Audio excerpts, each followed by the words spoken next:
السلام علیکم ورحمۃ اللہ وبرکاتہ۔ حافظ عثمان صاحب، آپ کا کیا حال ہے؟ وعلیکم السلام ورحمۃ اللہ، الحمد للہ، اللہ کا شکر۔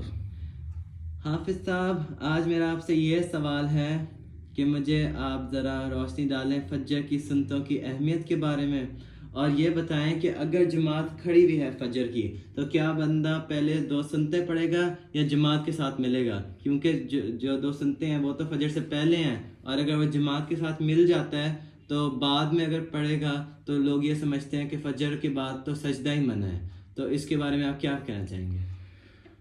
قول نبی صلی اللہ علیہ وآلہ وسلم رکعت الفجر خیر من الدنیا وما فیہا۔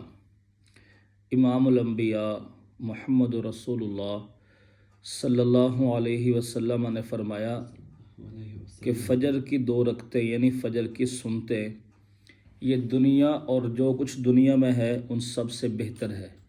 پوری دنیا کے خزانے ایک طرف، پوری دنیا کی دولت ایک طرف، پوری دنیا کی دولت مل کر بھی فجر کی 2 سنتوں کا مقابلہ نہیں کر سکتی۔ یہ اسے سمجھ لیں آپ کہ فجر کی 2 سنتیں 2 رکعتیں ان کی اہمیت کتنی زیادہ ہے۔ اس کے علاوہ اب دیکھیں سفر میں آپ ہیں نا، اگر سفر میں اگر ظہر کا ٹائم ہوگا تو آپ 2 رکعتیں پڑھیں گے، بس عصر کا ٹائم ہوگا عصر کی بھی 2 رکعتیں پڑھیں گے، عشاء کا ٹائم ہوگا عشاء کی بھی 2 رکعتیں پڑھیں گے، نہیں کہ سنتی اس میں معاف ہوتی ہیں۔ لیکن وطر اور فجر کی 2 سنتیں، وطر اور فجر کی 2 سنتے 2 سنتیں نبی صلی اللہ علیہ وسلم کا طریقہ تھا کہ آپ ان کو سفر میں پڑھا کرتے تھے، یعنی سفر ہو یا حضر ہو کبھی آپ نے فجر کی 2 سنتیں مس نہیں کی، وطر اور فجر کی 2 سنتیں۔ اب یہ ہے کہ ان کو پڑھنا کس وقت ہے؟ دیکھیں ان کو پڑھنے کا وقت تو پہلے ہی ہے، یعنی نماز سے پہلے پڑھیں، لیکن اگر کوئی شخص لیٹ ہو گیا تو اس کے لیے 2 ٹائم ہیں، یا تو وہ فوراً پڑھ لیں، نماز کے بعد سلام پھیرنے کے بعد فوراً پڑھ لیں، یہ بھی جائز ہے۔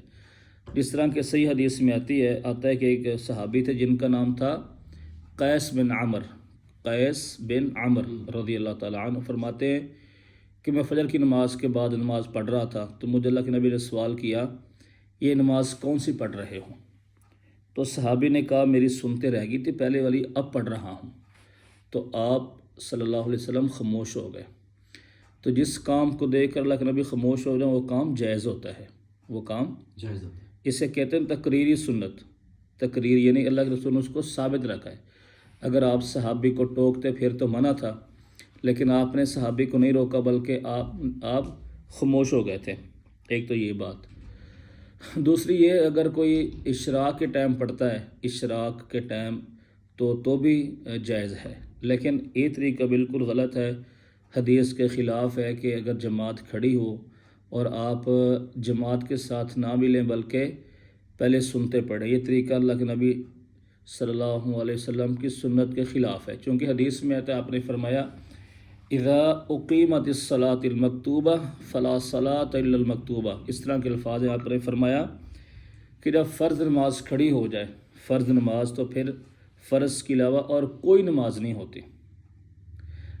تو اگر فجر کی نماز کھڑی ہے، جماعت ہو رہی ہے، تو آپ پیچھے سے 2 سنتے پڑھ کے پھر ملے، یہ طریقہ خلاف سنت ہے، حدیث سے ثابت نہیں ہے۔ اچھا، مزے کی بات یہ ہے کہ ہمارے دوست، بعض لوگ، ان کا یہ خیال ہے، ان کی سوچ ہے، ان کا نظریہ ہے کہ آپ امام کے پیچھے صرف فاتحہ نہیں پڑھیں گے۔ جب امام اوپر اونچی پڑھ رہا ہے نا، اونچی آواز میں پڑھ رہا ہے، قرات کر رہا ہے، والسماء والطارق، یا کوئی بھی سورہ پڑھ رہا ہے الحمدللہ رب العالمین، تو کہتے خاموش ہو کے سنو، خاموش ہو کے سنو۔ کیوں کہ کہتے امام کے پیچھے آپ کوئی تلاوت اور نہیں کر سکتے، چاہے فاتح امام پڑھ رہا ہے، چاہے کوئی اور سنتے اور کوئی تلاوت کر رہا ہے، آپ قرات نہیں کر سکتے، کیونکہ آپ پیچھے کھڑے، امام آگے پڑھ رہا ہے، تو ان کا یہ موقف ہے۔